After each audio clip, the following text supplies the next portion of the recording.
teman-teman, berjumpa lagi dengan Mang Guru. Pada kesempatan kali ini, kita akan belajar tema yang sama, yaitu kondisi geografis dan pelestarian sumber daya alam IPS kelas 8.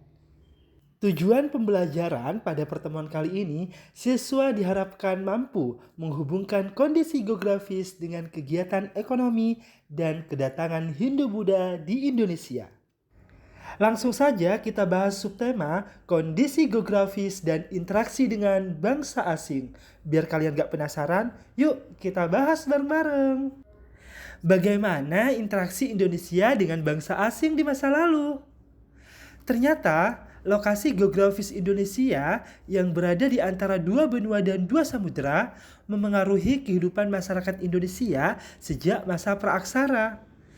Pada masa awal Masehi telah terjadi hubungan dagang India, Indonesia, Cina dan juga menjadi perkembangan Hindu-Buddha di India. Selanjutnya kita bahas bareng-bareng perdagangan Nusantara pada awal Masehi.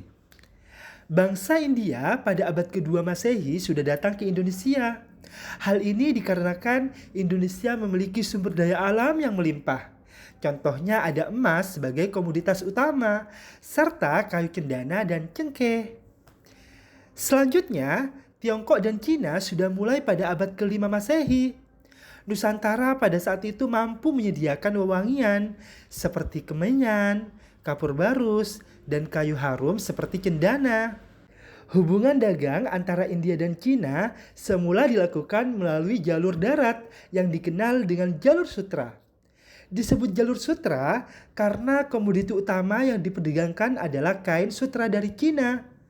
Namun, karena pada awal abad Masehi, jalur darat di Asia Tengah sudah tidak aman, sehingga dipindahkan melalui jalur laut, yaitu melalui Selat Malaka. Kepulauan Indonesia menjadi daerah transit atau pemberhentian bagi pedagang-pedagang Cina dan pedagang-pedagang India. Bagaimana perkembangan kehidupan masyarakat pada masa kerajaan Hindu-Buddha?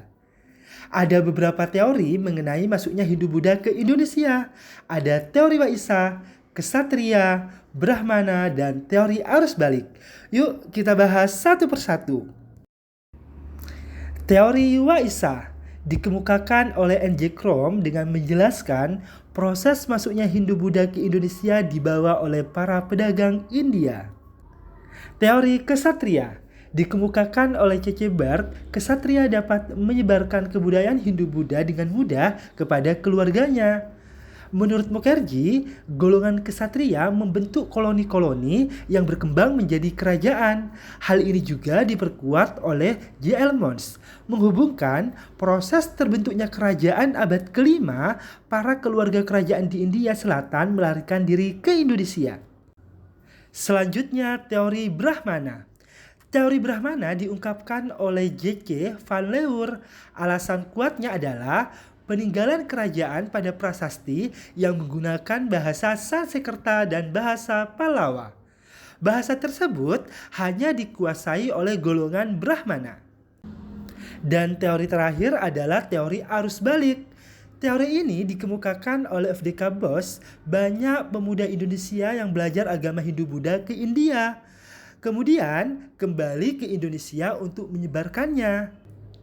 Pengaruh agama dan kebudayaan Hindu-Buddha di Indonesia.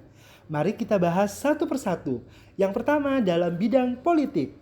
Awalnya berbentuk kesukuan dengan kepala suku sebagai pemimpinnya.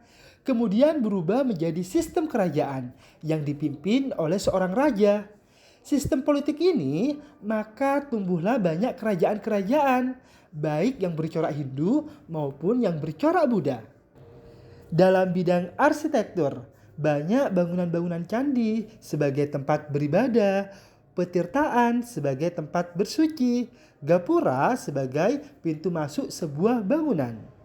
Dalam bidang kesusastraan, bahasa yang digunakan adalah bahasa Sanskerta, sedangkan untuk menuliskan bahasa tersebut digunakan aksara Pallawa.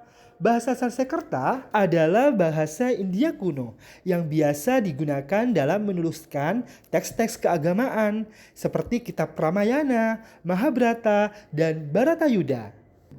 Selanjutnya, bidang seni rupa dan ukir. Pada masa itu, seni rupa pra-Hindu-Buddha mengalami masa puncaknya. Karya seni tersebut dapat diwujudkan dalam bangunan keagamaan seperti menhir, dolmen, sarkofagus, kubur matu, dan pundan berunda. Datangnya agama Hindu-Buddha ke Nusantara lalu memberikan sentuhan-sentuhan budaya baru. Seperti arca. Arca itu adalah patung yang berupa manusia, hewan, atau makhluk tertentu sebagai perwujudan atau simbol dari dewa atau dewi dalam agama Hindu-Buddha. Contohnya seperti arca Dewa Wisnu. Ada juga prasasti.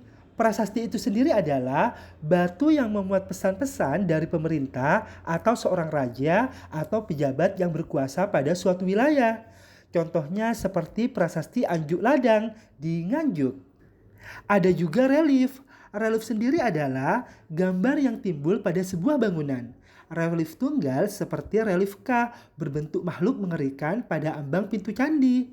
Sedangkan relief yang berkisah seperti relief Garudeya di Candi Suku. Ada juga keramik seperti tembikar, yaitu barang dari tanah liat yang dibakar dan berlapis gelap. Sedangkan terakota, barang dari tanah liat yang tidak berlapis gelap. Benda-benda keramik seperti guci, celengan, tempayan, dan kendi. Pembahasan subtema 5 sudah berakhir. Itu artinya materi tema 1 sudah selesai dan tuntas. Terima kasih buat teman-teman yang sudah belajar bareng dengan Mang Guru dari awal hingga akhir ini. Semoga ilmunya bermanfaat dan berkah untuk kalian semua. Jangan lupa terus dukung Mang Guru dengan cara like, comment, and subscribe. Sampai jumpa di materi-materi berikutnya. Bye-bye.